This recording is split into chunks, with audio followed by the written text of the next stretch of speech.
Hi guys, welcome back to another video. कक्षा 12वीं business studies chapter number 4 planning को अगले 5 मिनट के अंदर समाप्त कर रहे होंगे। इस चैप्टर के अगर आपको नोट्स चाहिए तो डिस्क्रिप्शन में मिल जाएंगे, पर उससे पहले कुर्सी की बेटी टाइट कर लो क्योंकि अगले 5 मिनट में पूरा चैप्टर खत्म होने वाला है। अब इस चैप्टर को पढ़ने के लिए मैं छोटा सा एग्जांपल लेके शुरुआत कर रहा हूँ, तो अगर कोई बुरा मान रहा हो तो पहले वीडियो को बंद कर देना। समझाने के लिए एग्जांपल है, बहुत बेहतरीन है कि मान लो तुम्हें तुम्हारी बंदी के लिए एक बर्थडे पार्टी अरेंज करनी है। अब वो बर्थडे पार्टी अरेंज करने के लिए कैसे कैसे प्लानिंग होगी उसी के बारे में पूरा चैप्टर है। शुरुआत करते हैं प्लानिंग के मतलब से। तो प्लानिंग का मतलब है thinking in advance what is to be done, how it is to be done, when it is to be done and who is going to do it. पहले से देख लो कि भैया क्या करना है, क्यों करना है, कब करना है और कौन कर रहा है। अब तुम समझ ही गए होंगे हमें बर्थडे पार्टी प्लान करनी है, और यह भी ध्यान रखना है कि हमारा जो प्लान होगा वो इफेक्टिवली एंड एफिशिएंटली पूरा हो, समय से भी पूरा हो और जेब में थोड़ा पैसा भी बच जाए। इस बात को ध्यान रखना। हमारा प्लानिंग जो हो रहा है वो हो रहा है ऑब्जेक्टिव को पूरा करने के लिए। ऑब्जेक्टिव क्या है? Birthday party. ठीक है, बात करते हैं फीचर्स ऑफ प्लानिंग के। कैसे होते? तो भैया फीचर्स ऑफ प्लानिंग सबसे पहले ये गोल ओरिएंटेड प्रोसेस है। बिना गोल के कैसे प्लान होगा रे? तुझे बर्थडे पार्टी करनी है, तेरा गोल है, अल्टीमेट गोल बंदी को हो जानी चाहिए। तो ये क्या है? प्लानिंग का पहला फीचर। दूसरा है कि फर्स्ट फंक्शन है, सबसे पहला कार्य है। पहले सोचना तो पड़ेगा, बर्थडे पार्टी करनी, तैयारी उसके बाद होगी। So it is the first function of management. इसके बाद सारे फंक्शन आते रहते हैं। तीसरा है कि प्लानिंग करने के लिए अल्टरनेटिव्स की अवेलेबिलिटी होनी चाहिए। अगर मैं बोलूं कि तुझे बर्थडे पार्टी करनी है और कोचिंग पे करनी है, यही ऑप्शन है, तो क्या होगा? तो प्लान करने की जरूरत नहीं, जाओ और कर लो। प्लानिंग तब होती है जब बहुत सारे ऑप्शन है। अरे घर पे करनी है, बाहर करनी है, उसके घर पे करनी है, होटल में करनी है, रेस्टोरेंट में करनी है, या फिर किसी छोटे मोटे कैफे पे करनी है, या दोस्त के घर करनी है। ये सारे अल्टरनेटिव होने चाहिए, तभी तो प्लानिंग करनी पड़ेगी कि कहां, कैसे, क्यों, कब। चौथा आता है कि प्लानिंग परवेसिव होती है। जनाब दुनिया में हर जगह प्लानिंग चाहिए, किसी ऑर्गेनाइजेशन से लेकर बर्थडे पार्टी के मैनेजमेंट तक हर जगह प्लानिंग चाहिए। कंटिन्यूअस फंक्शन है, रोज करना पड़ता है, लगातार करना पड़ता है। देखो बर्थडे पार्टी का तो एक इवेंट हो गया, पर धंधे की अगर अपन बात कर रहे होंगे तो प्लानिंग रोज करनी पड़ती है कि आज कैसे काम करना है, कल कैसे काम करना है, परसों कैसे काम करना है। अच्छा, प्लानिंग जो है ना वो फॉरवर्ड लुकिंग है, फ्यूचरिस्टिक है। हम भविष्य देख रहे हैं कि हमने बर्थडे पार्टी अरेंज कर दी, हमारी बंदी खुश हो गई, मजा आ गया, टेस्टड़ा पड़ी गयो। अब बात करते हैं जरूरत क्या है, मतलब क्या ही जरूरत है प्लानिंग करने की। डायरेक्टली कर लो, क्या जा रहा है। तो प्लानिंग करने की जरूरत इसलिए क्योंकि ये आपको एक डायरेक्शन प्रोवाइड कराता है। आपको पता है कि यहां करनी है, इतने बजे करनी है, बर्थडे पार्टी करनी है, तो ये आपको एक डायरेक्शन प्रोवाइड करा रहा है कि आपको किस डायरेक्शन में जाना है। डायरेक्शन पता लग गया, अब आपको पता है आपका बजट, आपको पता है आपका डायरेक्शन, तो आप अपने पैसे को ढंग से इस्तेमाल करोगे ना। तो ऑप्टिमम यूटिलाइजेशन ऑफ रिसोर्सेज करने के लिए प्लानिंग बहुत ज्यादा जरूरी है। अगर प्लानिंग अरे खर्चा ले ऐसा करेगा तो मर जाएगा। संभल के करना, बर्थडे हर साल आता है। तीसरा है reduces the risk of uncertainty. Planning जो है ना वो अनसर्टेनिटी के रिस्क को कम करता है। अनसर्टेनिटी का मतलब भविष्य में क्या होने वाला है इसका पता नहीं। मैंने पहले से प्लान कर लिया, यार सुबह तो वो अपने घर वालों के साथ होगी, दिन में वो स्कूल होगी, शाम को वो कोचिंग होगी, अपन पार्टी कर सकते हैं कोचिंग की छुट्टी करा के। ये क्या हो गया?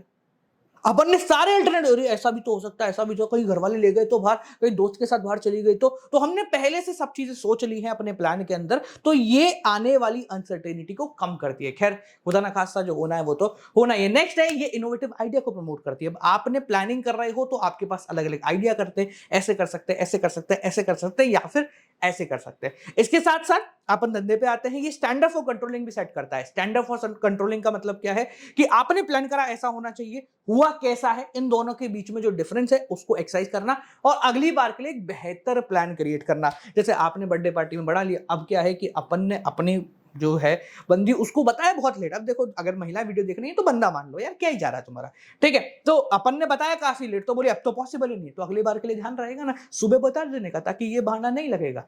ठीक है, बात करते हैं इसके लिमिटेशंस की। भैया क्या क्या नुकसान होते हैं? देखो फायदा, फुल प्रूफ प्लानिंग नहीं हो सकती किसी भी चीज की। नुकसान है, पहला नुकसान के लीड्स टू रिजिडिटी। अब आप फिक्स हो गए, आपने अगर एक बार बुक करा दिया ना तो अब आपको वहां लेके जाना ही है। आपको पता लग गया पॉसिबल नहीं, फिर भी जबरदस्ती लेके जाना ही पड़ेगा, तो रिजिडिटी आपके आ गई। डायनामिक एनवायरनमेंट में काम नहीं कर रहे। अगर जो है ना माल मसाला बहुत ऊपर नीचे है, 50 दोस्त हैं उसके और 40 बेस्ट फ्रेंड है, तो मर जाओगे।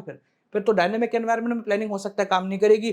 क्रिएटिविटी को रिड्यूस कर देता है, क्योंकि अब आपके पास एक जगह फिक्स हो गई तो आपको सारा काम वहीं करना है। आप इधर उधर कुछ नहीं कर सकते, मौके का फायदा नहीं उठा सकते, क्योंकि आपने पहले से एक गोल फिक्स कर लिया है। काफी ज्यादा टाइम कंज्यूमिंग है, सोचने विचारने में आदमी निकाल लेते हैं, 1 महीना निकल जाएगा तेरा सोचने के अंदर। खर्चा भी काफी लगता है। अगर धंधे के हिसाब से बात करें तो प्लानिंग करने के लिए हमें बहुत सारे लोग मंगाने पड़ते हैं। मतलब बेसिकली एक धंधे की प्लानिंग करने के लिए बहुत सारे एक्सपर्ट्स आते हैं जो अलग अलग अंदाजा लगाते हैं क्या होगा, कैसे होगा, क्यों होगा। एक चीज और, planning does not guarantee success. पक्की बात नहीं है, तुमने जो करा है वो होगा ही होगा, तो सक्सेस की गारंटी नहीं है, बस हम अंदाजा लगाते हैं। अब प्लानिंग प्रोसेस की बात करें, बड़ा मजा आएगा, देखो ध्यान से देखना, ठीक है। चलो प्लानिंग प्रोसेस के बारे में बात करते हैं। ये जो मैंने एग्जांपल लिया है ना, इसके बारे में जो जो बातें कर रहे हैं ये सब अभी चलते चलते ही हो रही है। ऐसा नहीं है कि मैं पूरा प्री प्लान करके कि नहीं बर्थडे पार्टी के हिसाब से करेंगे, तो इसलिए मजा आ रहा है क्योंकि आप और हम समझते चल रहे हैं। चलिए बात करते हैं प्लानिंग के प्रोसेस की। तो प्लानिंग का प्रोसेस कैसे शुरू होता है, ठीक है, शुरुआत करते हैं बर्थडे पार्टी से। ओके, तो भैया प्लानिंग के प्रोसेस के अंदर सबसे पहली चीज आती है setting up of an objective. पहले आपका एक ऑब्जेक्टिव सेट होना चाहिए। ऑब्जेक्टिव क्या है? Birthday party organizing. ये हमने क्या कर लिया, एक ऑब्जेक्टिव सेट कर लिया कि हमें क्या करना है, ठीक है जी। ऑब्जेक्टिव पहले सेट करना बहुत ज्यादा जरूरी है, बिना ऑब्जेक्टिव के क्या करोगे, without direction what will you do. अब आपने ऑब्जेक्टिव सेट कर लिया, अगला काम क्या है, डेवलपिंग प्रीमाइसेस। डेवलपिंग प्रीमाइसेस का मतलब क्या है, ऑब्जेक्टिव को सेट करने के बाद अजम्पशंस लगाना कि ये कैसे पॉसिबल है, इसको हम कैसे कर सकते हैं। कि ये एक काम करते हैं, देखो कोचिंग के बाद ये फ्री होगी, 1 घंटे का टाइम होगा, तो कोचिंग के बाद मैं इसकी बेस्ट फ्रेंड को बोल के इसको उठा के वहां ले जाऊं। ये क्या है, हम एक अजम्पशन लगा रहे हैं भविष्य में क्या क्या हो सकता है, ताकि हमारे साथ कोई दिक्कत परेशानी ना हो। अब आपने डेवलपिंग प्रीमाइसेस के लिए सारे जुगाड़ के बारे में सोच लिया, क्या क्या हो सकता है, घर वालों ने भेजा नहीं, बाहर वालों ने भेजा नहीं, कोचिंग पे रह गई और दोस्तों के साथ चली गई, ये पॉसिबिलिटीज आपने लगा ली। थर्ड आपका आता है listing up of various alternative, कि भैया कहां कहां बर्थडे पार्टी कर सकते हैं। चाहो तो उसके घर पे जाके कर लेना, डायरेक्ट सासू मां से मुलाकात हो जाएगी, या फिर खुद के घर पे, या फिर अपने दोस्त के घर पे, या फिर उसके किसी दोस्त के घर पे, या फिर स्कूल पे, कोचिंग पे, या फिर किसी बाहर कैफे में। ये बहुत सारे ऑप्शंस हैं, तो इन सबको हमने क्या है पेपर पे लिख लिया। अब लिखने के बाद अगला काम है इनको इवैल्यूएट करना, यानी देखना किससे क्या फायदा है, किससे क्या नुकसान है। उसके घर पे करोगे तो 10 मिनट में निकलना पड़ेगा, खुद के घर पे तो पॉसिबल है नहीं, खुद की मम्मी जूते मारेगी। किसी दोस्त के घर पे किया तो क्या होगा, किसी दोस्तानी के घर पे किया तो क्या होगा, कहीं खर्चा कम लग रहा होगा, कहीं पे समय ज्यादा मिल रहा होगा। तो ये सारे हमने इवैल्यूएट करे। अब इवैल्यूएट करने के बाद सिलेक्ट तो करना पड़ेगा, तो अगला आता है आपका selecting up of an alternative. आपने एक अल्टरनेटिव सिलेक्ट कर लिया इन सब में से जो आपको बेहतर लगा। हो सकता है कोई एक बेहतर ना लगा और 2-3 बेहतर लग गए हो, कि पहले इसको है ना इसके घर पे पार्टी कर लेंगे, फिर इसको साथ में लेके चल लेंगे, फिर हम किसी कैफे में पार्टी कर लेंगे। तो 2-3 अल्टरनेटिव को भी आप सिलेक्ट कर सकते हो। अब आपने सोच लिया, काम क्या है, करो तो सही। यानी कि अगला आता है आपका इंप्लीमेंटेशन ऑफ प्लान, की आप प्लान को इंप्लीमेंट कर रहे हो, एक्चुअल में जो जो आपने सोचा था वो सब कर रहे हो।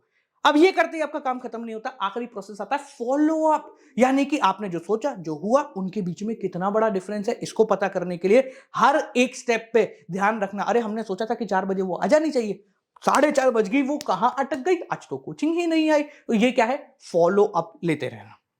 अब बात करते हैं आखिरी टॉपिक पे जो कभी रिसेंटली ऐड हुआ है, वो है टाइप्स ऑफ प्लान। पहले बात करते हैं प्लान का मतलब क्या है। प्लान का मतलब एक सादा भाषा में एक डॉक्यूमेंट जिसके ऊपर हमने अपनी सारी चीजें जो है लिख रखी हैं। प्लान 2 प्रकार के होते हैं, एक होता है आपका सिंगल यूज प्लान, एक होता है standing plan. Single use plan मतलब एक बार ही इस्तेमाल में आएगा, स्टैंडिंग प्लान मतलब हर रोज हर थोड़े समय में हमको बदलने पड़ेंगे। इसके अंदर बहुत सारे टाइप्स ऑफ प्लान आते हैं। सबसे पहले बात करते हैं ऑब्जेक्टिव का। तो ऑब्जेक्टिव एक ऐसा प्लान है जो कि लंबे समय के लिए है। लंबे समय के लिए फॉर एग्जाम्पल मान लो तुमको कक्षा 12वीं में 95% मार्क्स लाने, तो ये तुम्हारा ऑब्जेक्टिव हो गया, तुम्हारा एंड गोल हो गया, जिसके लिए तुम अब काम करना शुरू कर रहे होंगे। तो objective are the end result, जिसके लिए हम लोग काम करते हैं, ठीक है। अब हमने 95% बना लिया, अब बर्थडे से बाहर आओ, हो गया बर्थडे, फॉलो अप भी हो गया, आगे आ जाओ, बोर्ड में नंबर लाने ना, आ जाओ, ठीक है। तो ऑब्जेक्टिव हमने सेट कर लिया 95%। अगला हमारा काम है स्ट्रैटेजी बिल्डअप करना, ठीक है। यानी कि 95% कैसे आएंगे, तो हमने स्ट्रैटेजी बिल्डअप करी कि पहले महीने ये करेंगे, दूसरे महीने ये करेंगे, तीसरे महीने ये कर रहे होंगे। यानी कि वो कॉम्प्रिहेंसिव प्लान है जो कि आपके ऑब्जेक्टिव को पूरा करने के लिए मदद करता है। ये भी एक तरीके से एक लॉन्ग टर्म प्लान की कैटेगरी के अंदर आएगा, यानी एक पर्टिकुलर एक्शन को अडॉप्ट करना जिसके थ्रू हम अपना गोल पूरा कर लें। तीसरा आता है पॉलिसीज बनाना। पॉलिसी का मतलब क्या है कि एक ऑर्गेनाइजेशन किसी एक पर्टिकुलर सीन को कैसे रिस्पॉन्स करेगी। फॉर एग्जांपल आपने दुकानों पे लिखा हुआ देखा होगा, ये आज नगद कल उधार। हमारी पॉलिसी साहब हम उधार पे काम नहीं कर रहे होते, तो पॉलिसी का मतलब कि ऐसा होगा तो हम क्या रिएक्ट करेंगे। चौथा आता है आपके कानून। कानून का मतलब क्या करना है, क्या नहीं करना है। हर बिजनेस के अंदर कुछ रूल्स एंड रेगुलेशन होती हैं, कुछ रूल्स आपको फॉलो करने होते हैं और कुछ रूल्स आपको तोड़ भी सकते हैं। तो रूल्स का मतलब ये वो प्लान है जिसके अंदर क्या करना है क्या नहीं करना है ये डिसाइड किया जाता है। पांचवा आता है आपका मेथड। मेथड का मतलब रेगुलर एवरीडे रूटीन टास्क को करने का तरीका। आपने अपनी स्ट्रेटजी बना ली, अब आपको रोज सुबह उठ के आधे घंटे अकाउंटेंसी पढ़नी है। कैसे पढ़ोगे, किताब खोलोगे, हमें काम करना है, 10 क्वेश्चन करना है। तो ये हमारा एक मेथड हो गया, किस तरीके से हम कर रहे हैं, कितने बजे उठ रहे हैं, कितने बजे सो रहे हैं। तो एक स्टैंडर्ड रूटीन टास्क को करने के तरीकों को हम बोलते हैं मेथड। अगला आता है प्रोसीजर। प्रोसीजर का मतलब किसी काम को करने का, रूटीन जरूरी नहीं है, किसी कार्य को करने का प्रोसीजर क्या है। जैसे अगर आपको स्कूल में एडमिशन लेना होगा तो प्रोसीजर क्या है, पहले आपको फॉर्म भरना पड़ेगा, फिर आपका पेपर होगा, फिर आपका इंटरव्यू होगा। तो कई के स्कूलों में तो माता पिता का भी इंटरव्यू ले ही लेते हैं आजकल, ठीक है। तो ये क्या एक स्टैंडर्ड प्रोसीजर है जिसके हिसाब से हम किसी कार्य को कर रहे हैं। ध्यान रखना मेथड और प्रोसीजर में फर्क बस इतना है कि मेथड जो है वो रूटीन वर्क के लिए होता है, बेसिक वर्क के लिए होता है, कॉमन वर्क के लिए होता है, जबकि जो प्रोसीजर है वो किसी कार्य को करने के लिए एक स्टैंडर्ड कोर्सेज ऑफ एक्शन है कि हमें कैसे कैसे करना है। अगला आता है प्रोग्राम। तो प्रोग्राम का कोई मतलब नहीं होता। प्रोग्राम का मतलब हमने जो अभी पढ़े हैं, यानी कि गोल्स, पॉलिसी, प्रोसीजर, रूल, इन सबको मिक्स करके एक प्रोग्राम बोलते हैं कि हमारा एक प्रोग्राम है जिसके अंदर हमारे गोल भी आते हैं, हमारी स्ट्रेटेजी भी आती है, हमारी पॉलिसी भी आती है, हमारे रूल्स भी आते हैं। अंतिम प्रकार का प्लान आता है आपका बजट। बजट का सिंपल भाषा में मतलब होता है जहां पे रोकड़े की बात हो, जहां पर पैसे की बात हो, जहां पर फाइनेंशियल मैटर डिस्कस हो, जहां पर नंबर्स हो। मैंने बोला कि हमारा गोल है कि हमें कॉस्ट को 20 रुपए रखना है, तो ये हमने बजट रख दिया कि कॉस्ट का बजट 20 रुपए के हिसाब से रखना है पर यूनिट। हमने बोल दिया कि हमें रॉ मटेरियल मंगाने जिनकी कॉस्टिंग 1 लाख से ऊपर नहीं होनी चाहिए, तो हमारा एक बजट फिक्स हो गया। ठीक है जी। तो आई होप सो आपको मजे आए होंगे। अगर मजे आए हैं तो इसी तरीके से बाकी चैप्टर्स भी हमने कवर करा रखे। मिलते हैं हम लोगों से अगली वीडियो के साथ। कोई दिक्कत, परेशानी तो जरूर बताएं। चैप्टर के नोट्स डिस्क्रिप्शन में है। Till then keep on watching.